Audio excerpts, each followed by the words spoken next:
اپنے ٹارگٹ کو ہٹ کرنے کے لیے آتا ہے تو یہ زگ زیگ جو ہے وہ رستے اختیار کرتا ہے۔ اصل میں ہوتا کیا ہے کہ جب ہم بیلسٹک میزائلز کی بات کرتے ہیں، جب وہ لانچ ہوتے ہیں اس کے بعد وہ درست ایک سیدھی سمت لیتے ہیں، لیکن اس کی خاص بات یہ ہے کہ یہ ایڈوانس مینیوربلٹی کیپیسٹی کی وجہ سے یہ زگ زیگ جو سمت ہے یہ لے سکتا ہے، یہ کبھی دائیں جا سکتا ہے، کبھی بائیں جا سکتا ہے۔ اس کا بنیادی مقصد یہ ہے کہ ریڈار سے اپنے آپ کو بچایا جا سکے اور جو دشمن ہے وہ اس کو انٹرسپٹ نہ کر سکے، لہٰذا اس کی جو مینیوربلٹی کیپیسٹی ہے وہ بھی بہت زیادہ ایڈوانس ہے۔ پھر اسی کے ساتھ ساتھ ناظرین اس کے اوپر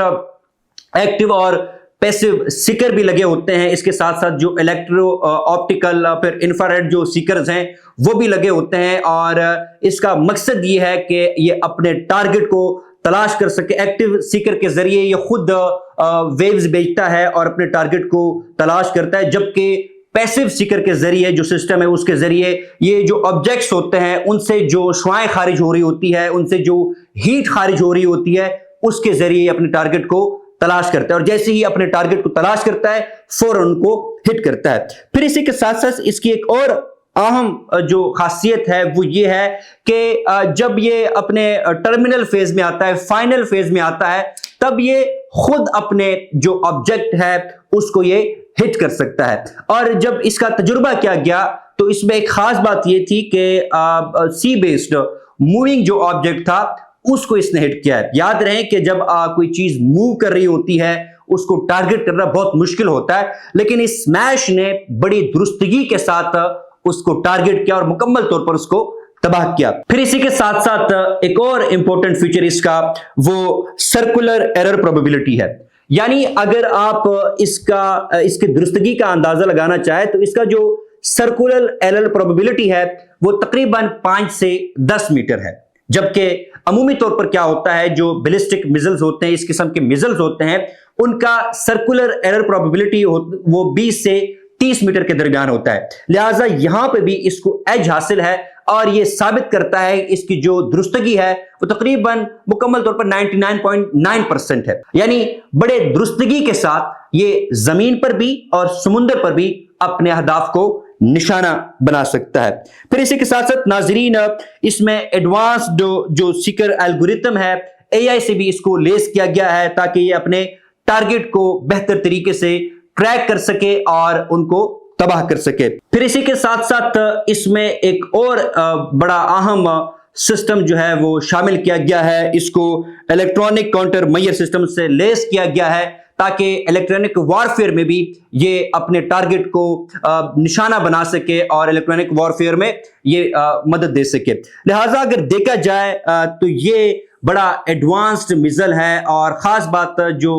اس میزائل کے حوالے سے کی جا رہی ہے کہ ایک تو یہ بڑا اس کی ایکوریسی بہت زیادہ ہے، جیسے میں نے عرض کیا کہ اس کا جو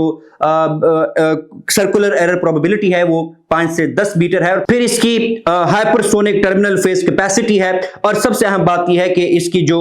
مینیوربلٹی کیپیسٹی ہے وہ بہت زیادہ ایڈوانسڈ ہے اور بہت زیادہ سوفسٹیکیٹڈ ہے۔ جب ہم اس کی رینج کی بات کرتے ہیں تو تقریباً اس کی رینج 350 سے 450 کلومیٹر بتائی جاتی ہے۔ اب یہاں پہ سوال یہ اٹھتا ہے کہ اس سے پاکستان کو کیا اسٹریٹجک ایج حاصل ہوگا؟ سب سے اہم بات تو یہ ہے کہ اس میزائل سسٹم کو حاصل کرنے کے بعد پاکستان کا جو ڈیٹرنس کا پوسچر ہے وہ مزید مضبوط ہوگا۔ دشمن پاکستان کے میری ٹائم ٹیریٹری میں داخل ہونے سے پہلے 1000 مرتبہ سوچے گا، کیونکہ ان کو پتا ہے کہ پاکستان کے پاس ایسا میزائل موجود ہے جو کہ ان کے بحری جہازوں کو، ایئر کرافٹ کیریئرز کو فوراً تباہ کرنے کی صلاحیت رکھتا ہے۔ پھر اسی کے ساتھ ساتھ یہ پاکستان کو اینٹی ایکسیس ایریل ڈینائل جو اسٹریٹجی ہے وہ بھی اس اسٹریٹجی کو بھی مضبوط کرتا ہے۔ اس کا فائدہ یہ ہوتا ہے کہ پہلی بات تو یہ ہے کہ جو ایڈورسری ہے یا جو دشمن ہے وہ پاکستان کی جو میری ٹائم ٹیریٹری ہے اس میں آنے سے پہلے 1000 مرتبہ سوچے گا، وہ آ نہیں سکے گا۔ اگر وہ آ بھی سکے تو پھر اس کو آپریٹ کرنا اس کے لیے بہت زیادہ مشکل ہو جائے گا۔ اسی کے ساتھ ساتھ ناظرین جیسے میں نے شروع میں عرض کیا، یہ پاکستان کو ڈائریکٹ کینیٹک کل کی جو کیپیبلٹی ہے وہ بھی فراہم کرتا ہے، اور اسی کے ساتھ ساتھ یہ پاکستان کو ہائی امپیکٹ اسٹرائک پلیٹ فارمز مہیا کرتا ہے، جس کی وجہ سے پاکستان کی جو بحری دفاع ہے وہ مضبوط سے مضبوط تر ہو رہی ہے۔ اب آ جاتے ہیں انتہائی اہم سوال کے اوپر۔ دراصل میں انڈیا میں یہ پروپیگنڈا کیا جا رہا ہے کہ پاکستان کا جو اسمیش میزل ہے یہ چینی ساختہ SY-400 کی نقل ہے، یعنی یا تو پاکستان نے اسی میزل کو اپ گریڈ کیا ہے اور یہ اسمیش کے نام سے یہ کہہ دیا کہ جی ہم نے کامیاب تجربہ کر لیا ہے۔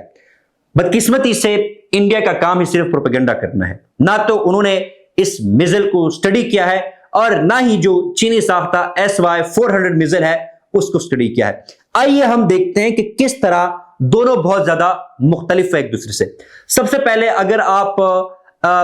SY-400 کا جو فنز دیکھیں تو اس کے فنز لینتھی ہے،